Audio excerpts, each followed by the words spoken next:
नमस्कार, मैं आकांक्षा और आप देख रहे हैं 4 PM न्यूज नेटवर्क। दोस्तों, क्या ईरान और अमेरिका इजरायल को देखकर अब नॉर्थ कोरिया भी जंग में कूदने वाला है? क्या ट्रंप को कमजोर होता देख नॉर्थ कोरिया कोई बड़े हमले की तैयारी में जुट गया है? क्या नॉर्थ कोरिया के supreme leader Kim Jong Un Trump को डरा रहे हैं और अमेरिका साउथ कोरिया से अपनी रक्षा संपत्तियों को क्यों हटा रहा है?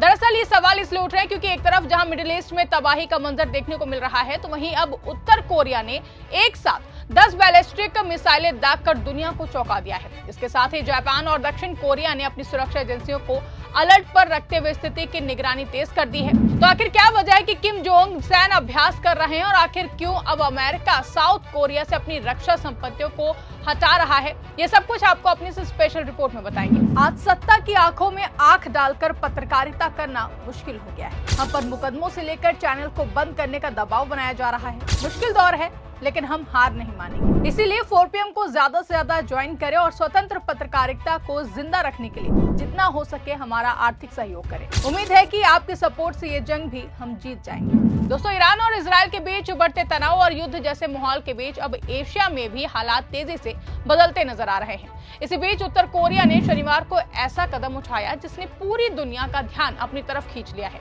उत्तर कोरिया ने अपने पूर्वी तट से एक साथ 10 बैलिस्टिक मिसाइलें दाग दी। इस घटना ने जापान, दक्षिण कोरिया और अमेरिका समेत कई देशों को चिंता में डाल दिया है। इस मिसाइल परीक्षण की पुष्टि दक्षिण कोरिया और जापान की सैन्य एजेंसियों ने की है, जहां दक्षिण कोरिया की सेना ने बताया कि जैसे ही मिसाइलें दागी गईं, उनकी निगरानी तुरंत शुरू कर दी गई थी। इन मिसाइलों ने समुद्र की दिशा में उड़ान भरी और बाद में समुद्र में गिर गईं। फिलहाल किसी तरह के नुकसान की खबर नहीं है, लेकिन इतने बड़े पैमाने पर एक साथ मिसाइलें दागे जाने के बाद पूरे इलाके में हाई अलर्ट घोषित कर दिया गया है। जापान की सरकार ने भी पुष्टि की है कि मिसाइलें उसके विशेष आर्थिक क्षेत्र यानी कि EEZ के बाहर गिरी हैं। इसलिए जापान के इलाके में किसी तरह का नुकसान नहीं हुआ है, लेकिन इसके बावजूद जापान ने अपनी सुरक्षा एजेंसियों को पूरी तरह सतर्क रहने के निर्देश दिए हैं। दक्षिण कोरिया और जापान दोनों ने एक संयुक्त बयान जारी करके इन मिसाइल परीक्षणों को अंतर्राष्ट्रीय शांति और क्षेत्रीय स्थिरता के लिए गंभीर खतरा बताया है। दोनों देशों का कहना है कि उत्तर कोरिया लगातार इस तरह के परीक्षण करके पूरे एशिया प्रशांत क्षेत्र की सुरक्षा को खतरे में डाल रहा है। विशेषज्ञों का मानना है कि उत्तर कोरिया ने यह कदम केवल सैन्य ताकत दिखाने के लिए उठाया है। दुनिया के अलग अलग हिस्सों में इस समय तनाव और युद्ध जैसे हालात बने हुए हैं। ऐसे माहौल में उत्तर कोरिया अपने विरोधियों को ये संदेश देना चाहता है कि वो अभी भी मजबूत है और किसी भी चुनौती का जवाब देने की क्षमता रखता है। ये मिसाइल प्रक्षेपण ऐसे समय में हुआ है जब अमेरिका और दक्षिण कोरिया के बीच संयुक्त सैन्य अभ्यास चल रहा है। वॉशिंगटन और सियोल इन अभ्यासों को पूरी तरह रक्षात्मक बताते हैं। उनका कहना है कि अभ्यास केवल अपनी सुरक्षा तैयारियों को मजबूत करने के लिए किया जाता है, लेकिन उत्तर कोरिया लंबे समय से इन सैन्य अभ्यासों का विरोध करता रहा है। उत्तर कोरिया का कहना है कि अमेरिका और दक्षिण कोरिया का ये संयुक्त सैन्य अभ्यास दरअसल उस पर हमला करने की तैयारी है। इसी वजह से हर बार जब भी इस तरह की सैन्य अभ्यास होते हैं तो उत्तर कोरिया की तरफ से मिसाइल परीक्षण या फिर हथियारों का प्रदर्शन देखने को मिलता है। दक्षिण कोरिया के संयुक्त चीफ्स ऑफ स्टाफ ने कहा है कि मिसाइलों को छोड़े जाने के तुरंत बाद इलाके में निगरानी और सतर्कता को और भी ज्यादा बढ़ा दिया गया है। सेना लगातार स्थिति पर नजर बनाए हुए है ताकि किसी भी संभावित खतरे से समय रहते निपटा जा सके। वहीं इस पूरे घटनाक्रम ने एशिया प्रशांत क्षेत्र में सुरक्षा चिंताओं को और भी ज्यादा बढ़ा दिया है। पिछले कुछ दिनों से ये भी चर्चा हो रही है कि अमेरिका अपने कुछ सैन्य संसाधनों को एशिया से हटाकर मिडिल ईस्ट में भेज सकता है। अगर ऐसा होता है तो इससे इलाके में शांति संतुलन प्रभावित हो सकता है। इसी वजह से इस सवाल भी उठ रहा है कि क्या अमेरिका ने दक्षिण कोरिया को अकेला छोड़ दिया है? कुछ रिपोर्ट्स में कहा गया है कि अमेरिका अपनी मिसाइलें और अन्य सैन्य उपकरण मिडिल ईस्ट में भेज रहा है और ताकि ईरान के खिलाफ अपने अभियानों को मजबूत किया जा सके। दक्षिण कोरिया में इस बात को लेकर चिंता बढ़ गई है। वहां के स्थानीय मीडिया ने सुरक्षा कैमरों की फुटेज और कुछ तस्वीरों के आधार पर यह अनुमान लगाया है कि अमेरिका अपनी कुछ मिसाइल रक्षा प्रणालियों को दक्षिण कोरिया से हटाकर मिडिल ईस्ट में भेज रहा है। इस बीच एसोसिएटेड प्रेस ने भी इस मामले को लेकर सवाल उठाया है।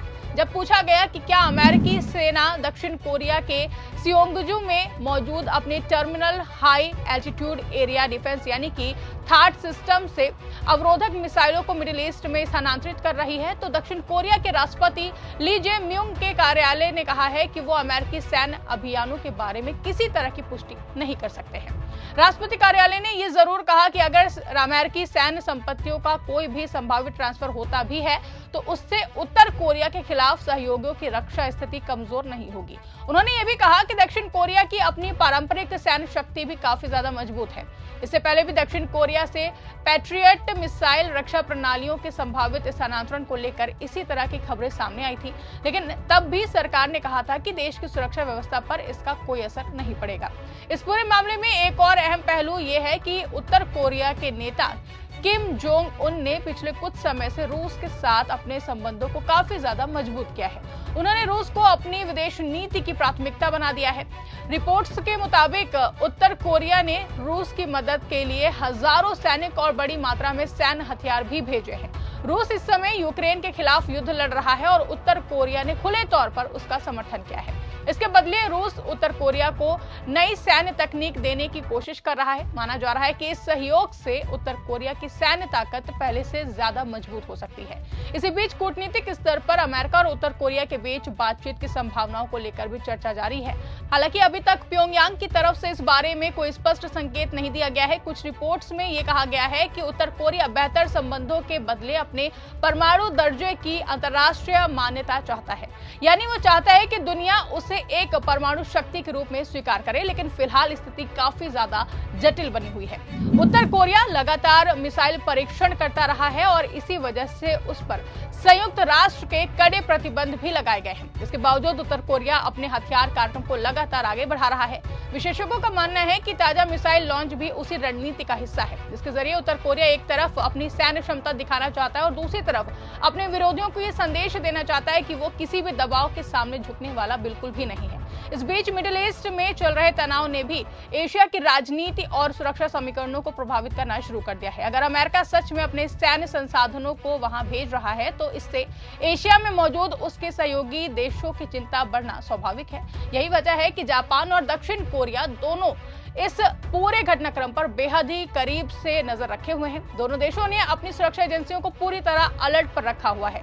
दुनिया के अलग अलग हिस्सों में बढ़ते तनाव के बीच अब ये सवाल और भी ज्यादा बड़ा हो गया है कि क्या आने वाले दिनों में हालात और भी ज्यादा गंभीर हो सकते हैं। फिलहाल इतना तो जरूर है कि उत्तर कोरिया की इस नई मिसाइल गतिविधि ने पूरे एशिया प्रशांत क्षेत्र में बेचैनी और चिंता को काफी ज्यादा बढ़ा दिया है। इस पूरे मामले को लेकर आप क्या सोचते हैं, इस पर आपकी क्या राय है, कमेंट करके हमें जरूर बताइएगा। अगर वीडियो पसंद आई हो तो वीडियो को ज्यादा से ज्यादा लाइक और शेयर करना ना भूलिए। चैनल पर नए हैं तो चैनल को सब्सक्राइब जरूर करें और देखते रहिए 4PM न्यूज नेटवर्क।